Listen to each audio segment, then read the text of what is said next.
Have you ever felt like the harder you push against life, the more life seems to push right back?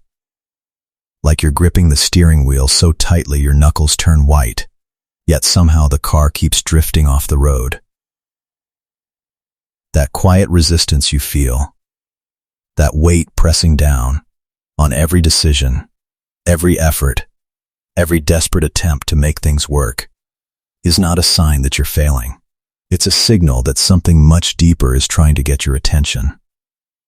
Human beings carry a profound misunderstanding within them.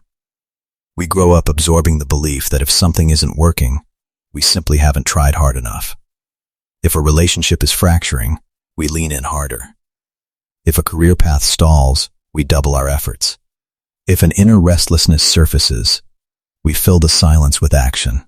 Any action, just to feel like we're moving. The ego craves certainty the way a drowning person craves air.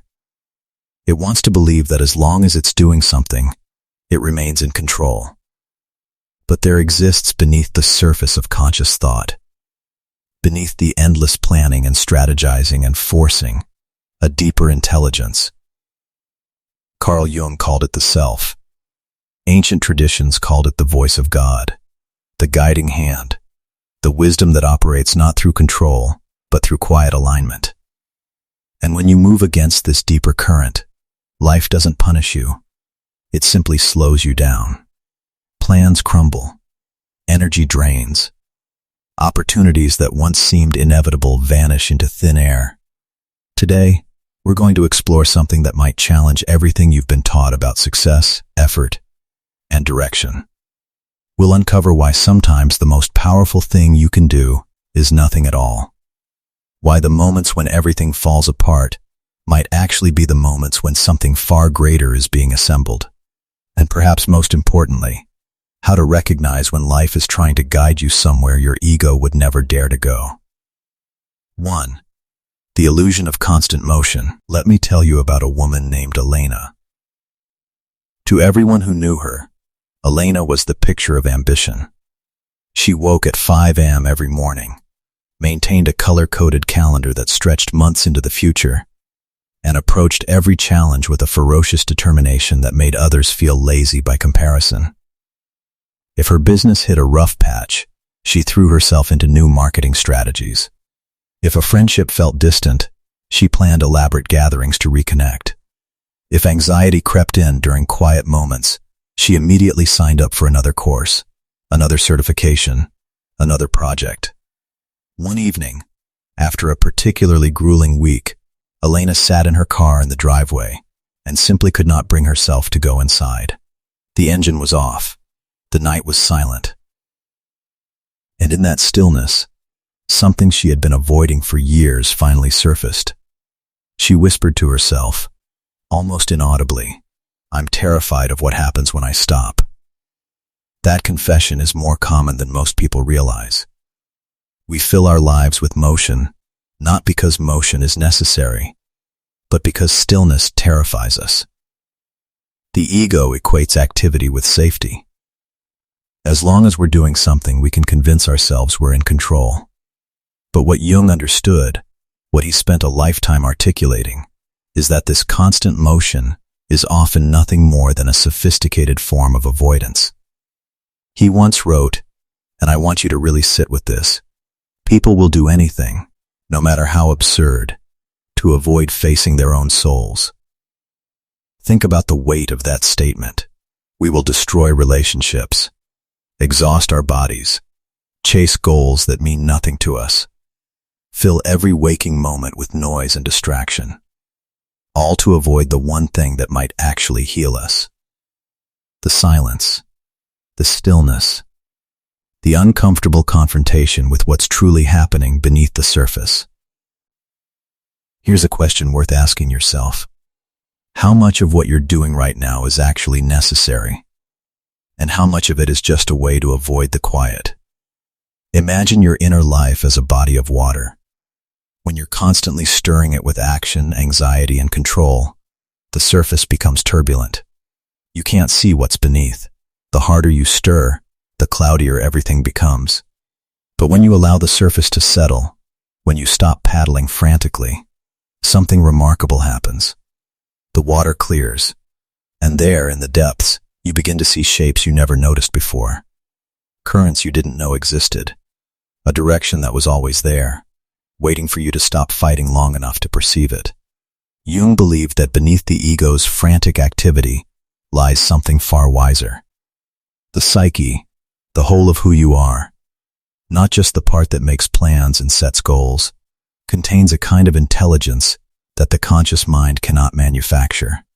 This deeper layer holds your intuition, your genuine desires, the symbolic language of dreams, and what many traditions call the whisper of God. The ego can't force this deeper layer to reveal itself. It can only create the conditions for it to emerge. And the most important condition, stillness. Elena eventually had to confront something uncomfortable. She realized that much of her ambition wasn't driven by genuine passion. It was driven by fear. Fear of being seen as ordinary. Fear of what her parents would think if she slowed down. Fear of the emptiness she suspected might be waiting beneath her achievements. And the tragedy was that all that motion, all those 5 a.m. mornings and color-coded calendars, had been pushing her further away from the very thing she actually needed. Let me ask you something. Have you ever kept yourself busy just to avoid the questions you didn't want to answer? Have you ever taken on more work, more responsibilities, more goals, because the alternative felt too vulnerable? When you stop treating action as armor, something shifts. You begin to see that safety doesn't come from controlling everything. It comes from being able to listen to yourself without flinching. It comes from knowing, in your bones, that even if you let go, you won't fall apart. And when that understanding takes root, you stop rushing into action simply to calm the ego's anxiety. You start to ask a different question, not, what should I do next? But what is my soul trying to tell me right now? Because here's the truth. Life doesn't always need you to try harder. Sometimes what it needs is for you to pause long enough to understand why you're trying in the first place. 2. When the river runs dry. There's a moment that comes for almost everyone, usually when they least expect it, when the engine sputters and the forward motion grinds to a halt. You've been rowing steadily, maybe even heroically, and suddenly the boat stops moving. The water beneath you has gone still. The current you were riding has vanished. This is one of the most disorienting experiences a person can face. Projects that once progressed effortlessly now feel like pushing boulders uphill. Conversations that used to flow naturally become strained and awkward. The energy you relied on, the fuel that drove your ambition, your creativity, your momentum, seems to have evaporated overnight. And the ego, of course, interprets this as a crisis. It says, row harder, push more. Something is wrong, so do something. But what if the slowing down isn't a problem to solve? What if it's a message to receive? I want to share a story that illustrates this beautifully. It comes from a novel many of you know, though perhaps not from this angle. In Hemingway's The Old Man and the Sea, the fisherman Santiago goes out to sea day after day, and for a long stretch, he catches nothing. The other fishermen whisper that his luck has run out, that he's finished. But Santiago doesn't throw his nets in desperation. He doesn't paddle furiously in random directions. He understands something that modern life has largely forgotten. The sea has its own rhythm. Some days the ocean gives freely. Other days it withholds. You cannot force abundance. You cannot command the fish to appear. What you can do is pay attention, wait, and trust that the silence of the sea is not a punishment. It's simply the sea being the sea. Your inner life operates on exactly this principle.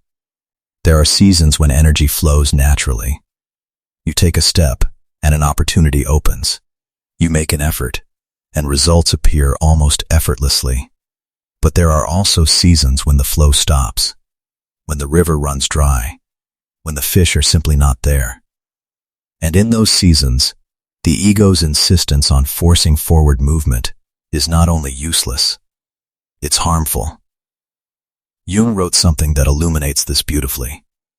He said, "Where love rules, there is no will to power, and where power predominates, love is lacking." What he meant is that there are two ways of moving through life.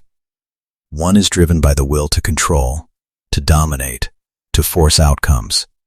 The other is moved by alignment, by love, by natural attraction, by a sense of rightness. When you're operating from the first mode, everything feels like a battle. You're constantly fighting resistance, pushing against obstacles, exhausting yourself in the service of a goal that your ego has decided is important. But when you're operating from the second mode, something different happens. Energy flows. Movement becomes almost effortless. You're not pushing the river, you're swimming with it. Let me offer an image to hold in your mind. Imagine trying to grow a plant in soil that doesn't suit it. You water it more. You add fertilizer. You speak to it, sing to it, will it to thrive. But the plant grows weakly, if at all. Is there something wrong with your effort? No. The problem is simpler. The soil is wrong for that plant. Move it to the right environment, the right light, the right earth, and it begins to thrive without the struggle. Not because you tried harder, but because you stopped fighting the conditions and found alignment. Human energy works the same way. When you're moving in the direction that belongs to you, energy appears. Interest arises naturally. Motivation doesn't require constant self-coercion. But when you're forcing yourself along a path that no longer fits, a career you've outgrown, a relationship that's run its course, a version of yourself you've been pretending to be, that energy withdraws. And what confuses people is that they interpret this withdrawal as a sign they need to try harder, when in fact, it's a sign they need to stop. Let me ask you this. Have you ever been in a situation where you were working harder than ever, but feeling less alive than ever? Where every morning felt heavier, every task felt like lifting weights, and you couldn't understand why your usual drive had abandoned you? If that sounds familiar, consider this possibility. The energy didn't abandon you. It relocated. It's still alive somewhere inside you, but it's no longer flowing into the containers you've been trying to fill. The question isn't how to force it back. The question is where it's trying to go. When the soul withdraws its energy from a path, it's not a punishment. It's a protection. If the energy kept flowing, you might travel very far down a road that leads nowhere. Or worse, that leads away from where you actually need to go. But when the energy withdraws, the ego is forced to slow down, to look around, to ask the question it's been avoiding. Is this still my path? So if you're in one of those seasons right now, if the river has run dry and nothing seems to move the way it used to, please don't panic. Don't force yourself forward at all costs. Just stop long enough to observe. Where does your energy still feel alive? What still lights up, even faintly? And what has become a dead weight you've been dragging out of obligation? Sometimes the deepest wisdom comes not from pushing harder, but from finally allowing yourself to see what you've been carrying that was never meant to be yours. 3. The whispers before the storm. Life has a way of speaking to us before it shouts. It sends small signals, gentle nudges, subtle hints that something is out of alignment.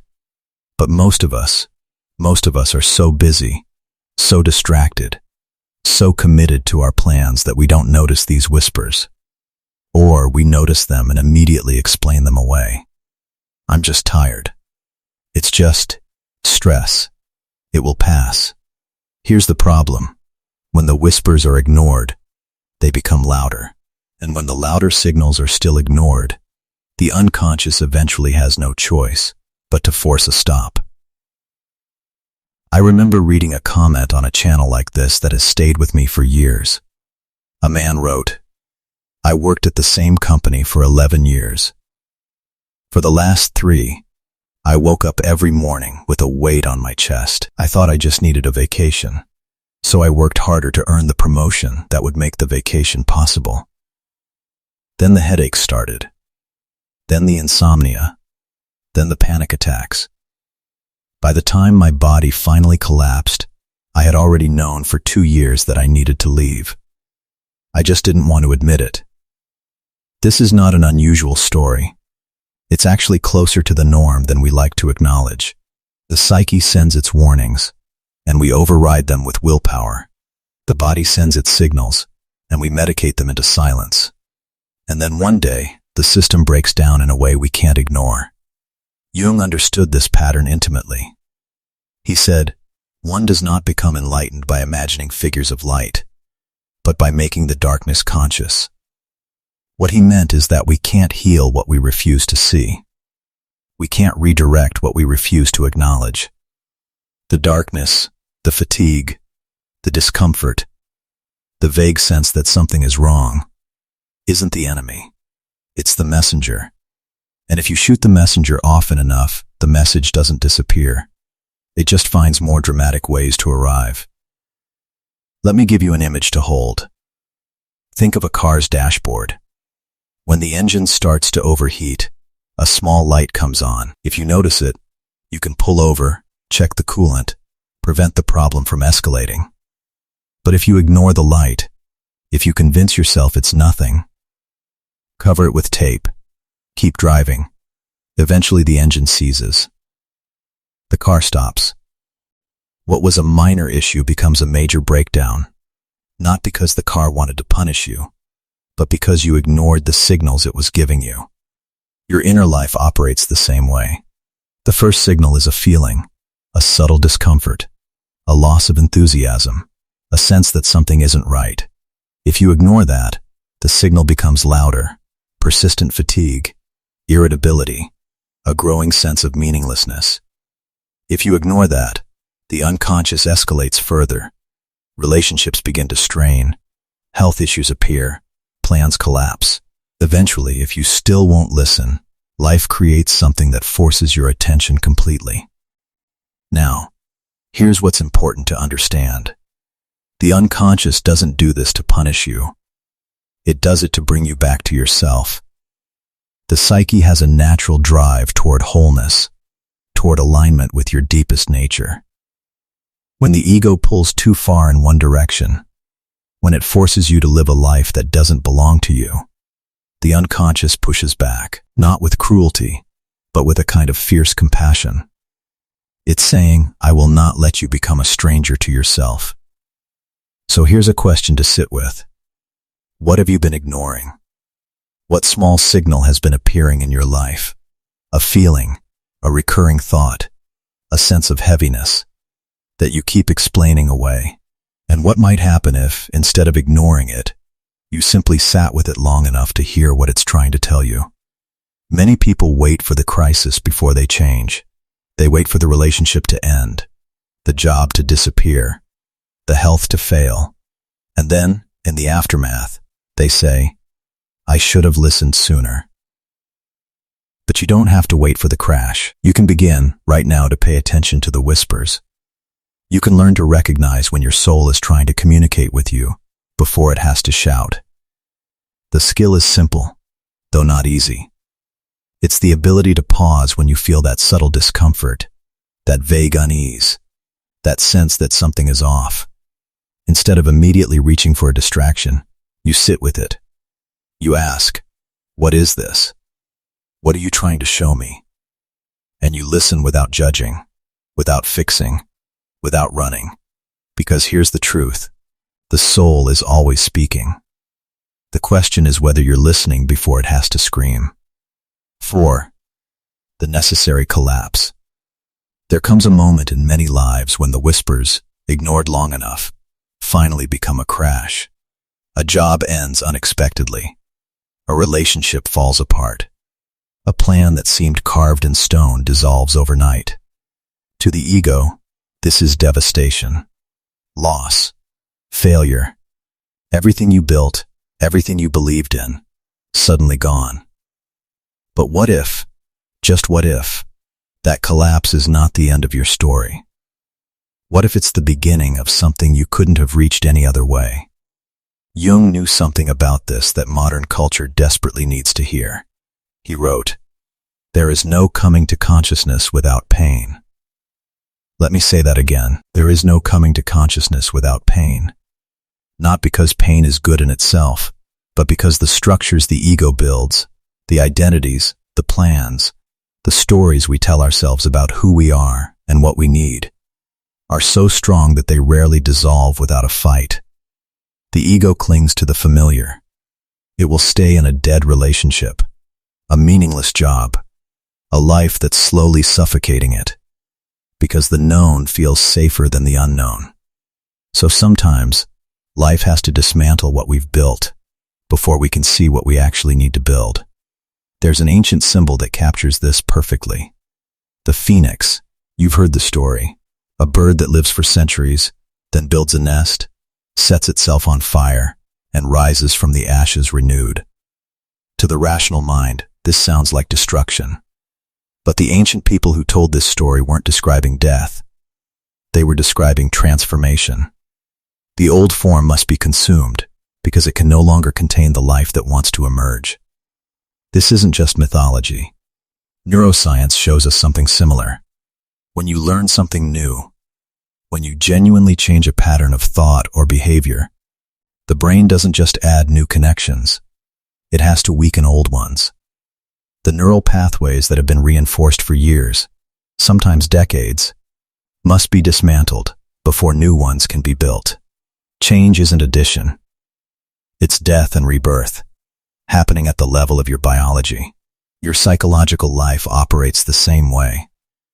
When you've built an identity on something that no longer fits, a career you chose to please your parents, a relationship that's become a cage, a version of yourself that you've been performing for so long you forgot it was a performance, that structure eventually has to crack.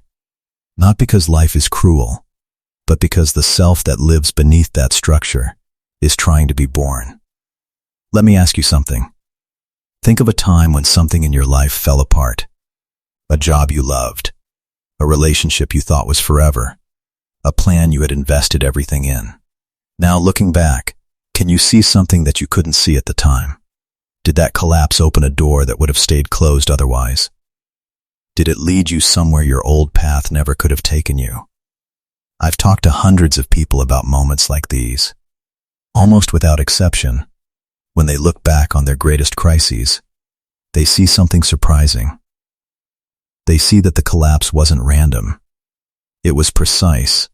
It removed exactly what needed to be removed. It broke exactly what needed to break. And from the rubble, something emerged that they would never have found if the old structure had remained standing. This is why Jung called the journey toward wholeness a process of individuation. It's the process of becoming who you actually are, rather than who you were told to be, or who you thought you should be. And here's the hard truth. That process often requires losing who you thought you were. You might have experienced this yourself. A job ends, and in the space that opens, you discover work that actually matters to you. A relationship ends, and you finally learn who you are without someone else defining you.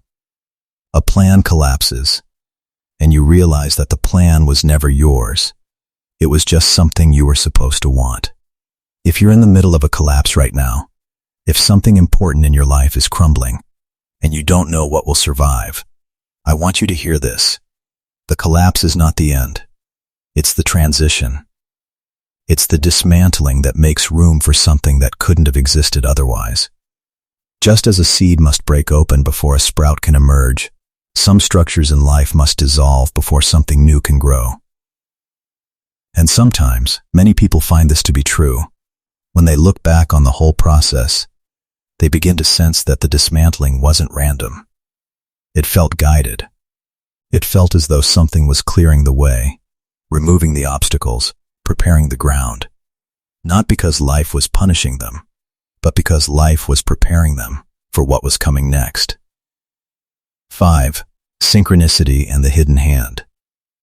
When an old path collapses, and the ego finally releases its grip on the plans it once believed were certain. Something strange often begins to happen. Life starts to show you things you couldn't see before, not in dramatic miracles or clear instructions, but in small coincidences. A person appears at exactly the right moment. A piece of information finds you when you need it most. An opportunity opens just as every other door seemed to close. Carl Jung had a name for this.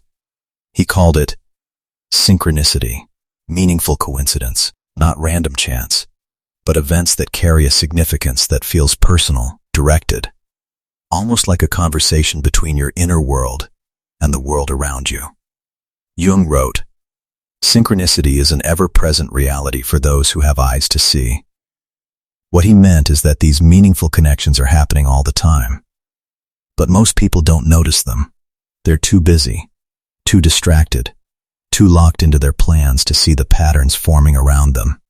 It's only when you slow down, when you stop forcing and start paying attention, that you begin to recognize that life is speaking to you through circumstances. Let me give you an example you might recognize. Have you ever been thinking about someone you haven't spoken to in years, and at that exact moment, your phone buzzes with a message from that person? Or perhaps you've been wrestling with a difficult decision, and you overhear a conversation in a coffee shop, on a podcast, at a dinner that speaks directly to what you've been struggling with. If you look at these events separately, they seem like random coincidences. But if you look at them as part of a larger pattern, they begin to feel like something else entirely. I remember a woman who shared her story on this channel a while back. She had been trying for months to get her business off the ground, pouring money and energy into a venture that just wouldn't take off. She was exhausted, discouraged, ready to give up. One afternoon, she was sitting in a park, just letting herself feel the weight of what felt like failure. A stranger sat down on the bench next to her, an older man who, for no apparent reason, began talking about his own career. He mentioned that his most successful business had come after he stopped trying to force it and started listening to what his clients actually needed. She hadn't asked for advice. She hadn't been seeking answers. But something in that conversation unlocked a perspective she'd been missing for months. She went home, redesigned her approach, and within a year, her business was thriving. Now, you could call this a coincidence, a random conversation in a park. But she didn't experience it that way. She experienced it as guidance, as if something had arranged for her to hear exactly what she needed, exactly when she needed it. Here's what I want you to understand. When you're locked into the ego's rigid plans, you can't see these synchronicities. You're moving too fast, too focused on forcing outcomes, to notice the subtle arrangements that are unfolding around you. But when you slow down, when you release your grip on how things should happen, you begin to see that life has its own timing, its own way of orchestrating events. Imagine you're walking through a dense fog. You can't see the entire path ahead, only a few steps in front of you. But every time you take a step, the next part of the path becomes visible. And when you look back after a long journey, you realize that the crucial turns, the important encounters, the moments that changed everything, all appeared exactly when you were ready to see them. This is how guidance often works. It doesn't give you the whole map. It gives you just enough to take the next step, and then the next, and then the next. And gradually, without your conscious planning, a direction emerges that your ego never could have plotted in advance. Let me ask you something. Looking back at your own life, can you see moments where a coincidence, a chance meeting, an unexpected opportunity, a piece of information that found you at the right time, changed your direction? And if so, do you see those moments as random luck, or do you sense something else at work? For many people, experiences like these lead to a quiet realization. Life doesn't operate entirely by randomness. There's a kind of intelligence woven into circumstances, a guidance that doesn't shout but arranges, that doesn't command but aligns. Jung called this the self, the deeper center of the psyche that organizes our development. Many traditions call it divine guidance, the hand of God moving through ordinary life. What's remarkable is that this guidance rarely appears as a clear instruction. It doesn't tell you what to do. Instead, it creates conditions. It closes doors so you can't keep going the wrong way. It opens others when you're ready to take a new direction. It brings people into your life who change how you see the world. And if you're paying attention, you begin to notice that your life is being shaped by something larger than your own planning. So the skill is this: learning to notice, to see the coincidences that feel meaningful, to pay attention to doors that close and doors that open, to recognize that sometimes what looks like a setback is actually a redirection, and to trust that even when you can't see the whole path, you're being guided towards something that your ego, with all its careful planning, could never have arranged. 6. The quiet within. We've traveled through quite a journey together, from the frantic motion of the ego to the slowing of the river, from the whispers that become storms to the collapses that clear the way, from the synchronicities that guide to the stillness that awaits. And now we arrive at something that might be the most important discovery of all. After all the signs, after the coincidences, after the unexpected doors and the necessary endings, people begin to realize something.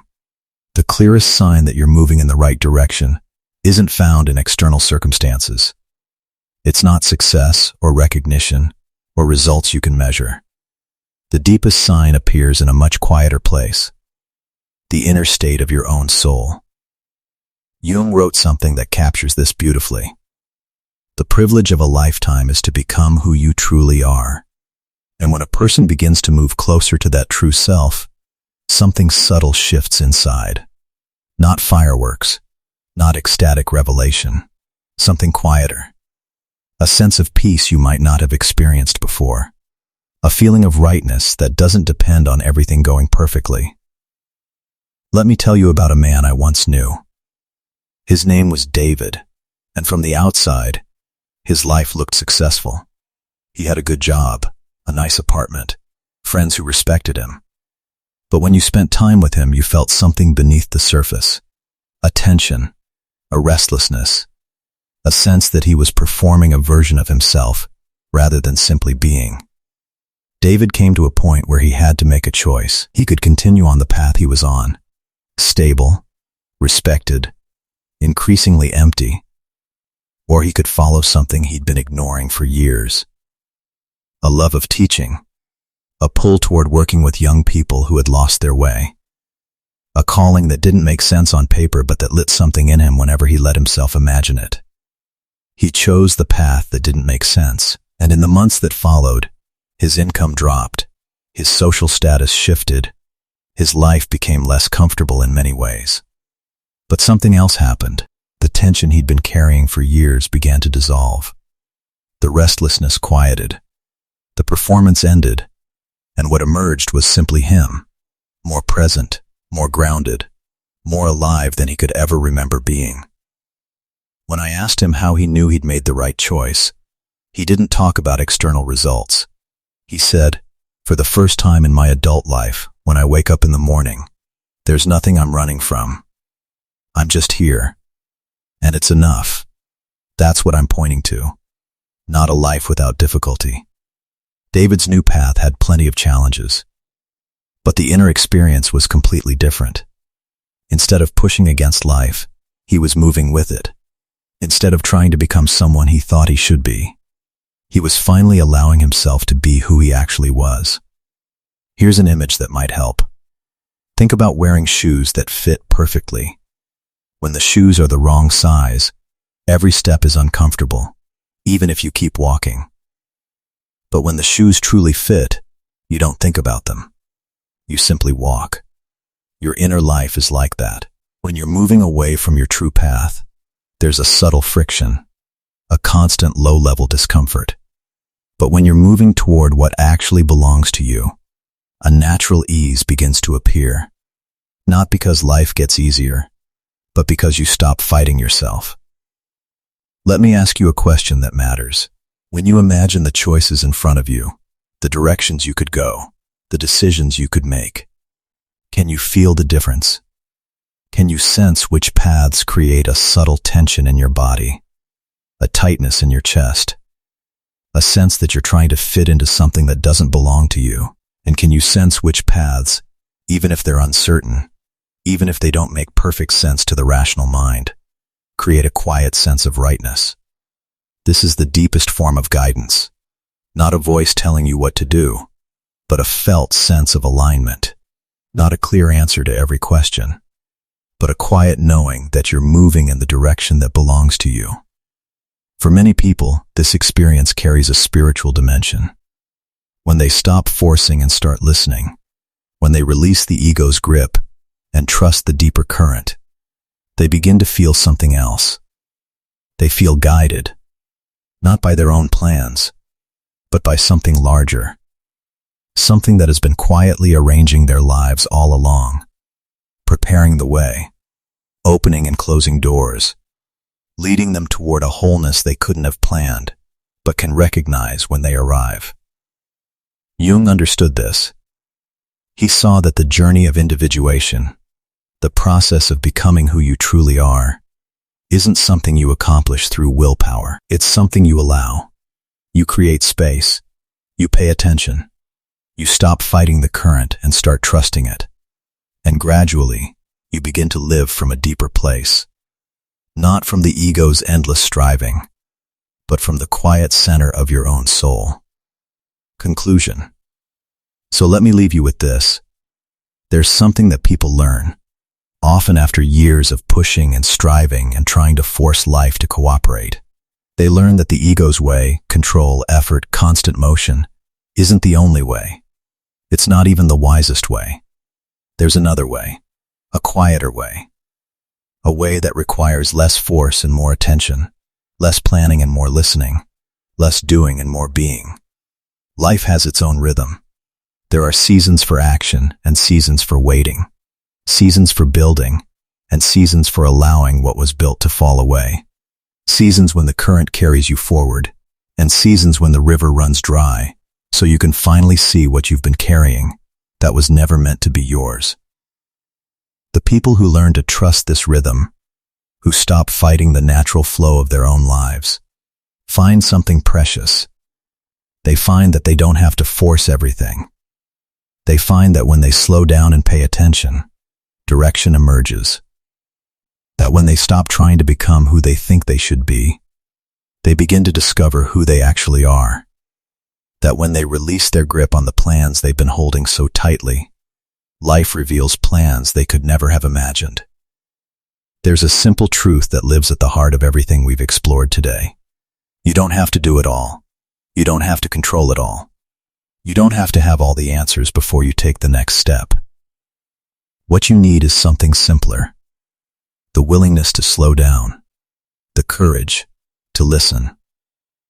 The trust that when you stop forcing, something deeper will begin to move. And maybe, in the quiet that follows, you'll begin to sense that you're not alone in this. That something has been guiding you all along. Not with commands or demands, but with openings and closings, with synchronicities and signs, with the gradual revelation of a path that has always been yours, waiting for you to trust it enough to follow. If the ideas in this video touched something in you, if they stirred a recognition, a memory, a sense that something you've been feeling finally has a name, I hope you'll let yourself sit with that. And if you've experienced one of those seasons we've talked about, a collapse that became a beginning, a slowing that led to clarity, a moment when you stopped forcing and found something you didn't know you were looking for, consider sharing it in the comments. Sometimes telling the story not only helps others realize they're not alone, but helps you see the deeper meaning of the path you've walked. Remember, the great turning point in your life might not come from pushing harder. It might come from the moment you finally slow down, listen more deeply, and realize that your true path has always been there, waiting for you to trust it enough to follow. Thank you for walking this journey with me.